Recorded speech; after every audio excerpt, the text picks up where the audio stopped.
नमस्कार, मैं स्वागत करता हूं आपका अपने ही चैनल पर जिसका नाम है डीप सर्च 6। और आज की वीडियो बनाने का माध्यम ये है कि जिस तरीके से मार्केट में प्रॉफिट बुकिंग भी हो रही है और लाजमी मुझे लगता है कि एक बड़ा गिरावट भी आने वाले कुछ महीनों में हो सकती है और उस पर भी विशेष हमें ध्यान देना है ना।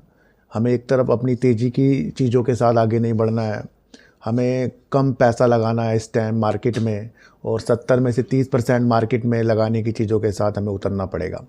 इस मार्केट से हम बिल्कुल भी नहीं जीत सकते, पर उसके एक सूत्र होते हैं।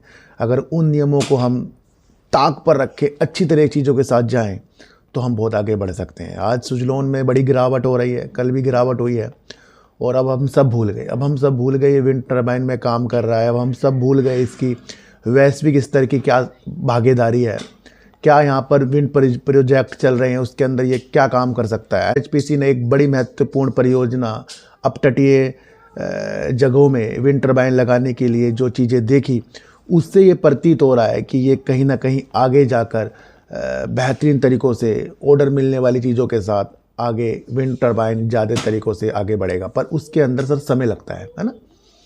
तो इसी तरीके से वोडाफोन आइडिया में लोगों ने आपको बड़ी बड़ी वीडियो बना दी। सर देखो, जब शेयर भागता है ना, तो तब हम वहाँ पर अपने को बिल्कुल काबू में रख लें और जिस वजह से भाग रहे हैं उसको समझें, क्यों भाग रहा है, क्या एक प्रतिक्रिया आगे की है, हम वो नहीं समझ रहे हैं, है ना। तो अगर जब हम ये चीज़ें समझना शुरू कर दें कि हमारी शेयरों को रखने की रणनीति क्या है, हम अपने को कैसे बचा सकते हैं, तो वो तेज़ी में आता है भाई, गिरावट में नहीं आता। गिरावट में तो जो बचा कुचा लोग बेच कर भागते हैं। यही मेरा मकसद है, आपको जगाना। तो मार्केट कभी भी गिरावट के आसार कर सकती है, अभी करे, महीने बाद करे, 15 दिन बाद करे, 2 महीने बाद करे, आपको बिल्कुल अपने पैसे को बचा कर रखना है। देखो सर, प्रॉफिट बुकिंग लाजमी आएगी और मार्केट बड़ी हाई में है और बड़े लोग भी कह रहे हैं सर प्रॉफिट बुकिंग आ सकती है। तो जब बड़े लोग कह रहे हैं तो भाई हमें भी समझना पड़ेगा ना। तो निरंतर वर्क करने के तरीके रखिए।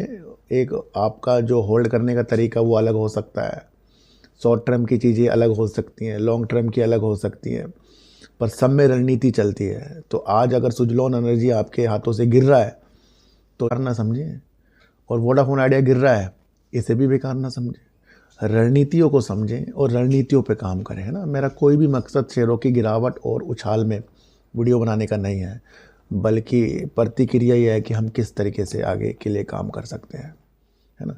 तेज़ी में हम सब भूलते हैं और गिरावट में हमें सब याद आ जाता है। तो वही याद दिलाने का मकसद मेरा है। आप अच्छे अच्छे शेयरों पर दाव लगाइए, मैं भी आपको बोल रहा हूँ। अच्छे अच्छे शेयरों की तरफ आगे बढ़ते जाइए और अपने पोर्टफोलियो को धीरे धीरे सजाइए। ये नहीं कि आपने एकदम से सारे पैसे लगा दिए जी, मार्केट नहीं है ये एकदम से पैसे लगाने वाली। तो सतर्क रहिए। सुजलोन गिर रहा है, टेंशन लोग ले रहे हैं, अब वो लोग लेंगे ही टेंशन, क्योंकि शेयर ने काफ़ी ऑर्डर जीते थे, उस टाइम शेयर भागा जा रहा था और मैंने कहा जब ऑर्डर जीतता है तो उसे पूरा भी करना पड़ेगा। तो लंबे समय का विषय बनाइए, 2025, 2027 और 2030 का सुजलोन एनर्जी में। और वोडाफोन आइडिया मैंने आपको कल ही एक वीडियो बनाई थी कि बीएसएनएल मैदान में उतर रहा है। 2025 तक वो अपनी सारी चीज़ों के साथ अच्छा कर लेगा और 2024 में वो अपनी 4G रोल आउट की चीज़ों के साथ उतर रहा है। उसने वो सारी चीज़ें बता दी है।